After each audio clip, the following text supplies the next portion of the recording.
আমরা ভারপ্রাপ্ত চেয়ারম্যানের পদত্যাগ এই জন্যই চাই, এই পরিষদটা আসলে বাণিজ্য আকারে পরিষদ তৈরি হয়ে গেছে। এই ফেসিস সরকারের আমল থেকে ওই কামাল পাশা বিগত ফেসিসের আমল থেকেই এই পরিষদে ছিল এবং সে মাহবুবুর রহমান তালুকদারের দোসর এবং মহিবুর রহমান তালুকদারের দোসর এবং এই দোসর হিসাবেই এর পরবর্তীতে সেই এই প্যানেল চেয়ারম্যান তৈরি হয়।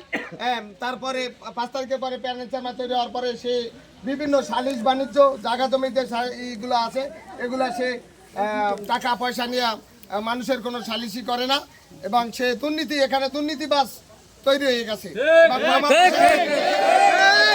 জায়গা জমির যদি কোনো সালিশে আসলে সে সালিশ বোঝে না, জায়গা জমি সম্পর্কে তার অতটা ধারণা নাই। সে আসলে সে একটা আমার মনে হয় এডুকেশন পার্সনও না, বাট সে যেগুলো করতেছে টোটালটাই এই পরিষদটা একটা অনিয়ম পরিষদ হিসাবে তৈরি হয়েছে। বিগত যে ছিল আমলি সরকার আমলের যে চেয়ারম্যান ছিল সেও আসলে এভাবে করে নাই কখনো, যেটা কামাল পাশা করতেছে, চাল চুরি থেকে শুরু করে সবকিছু করতেছে।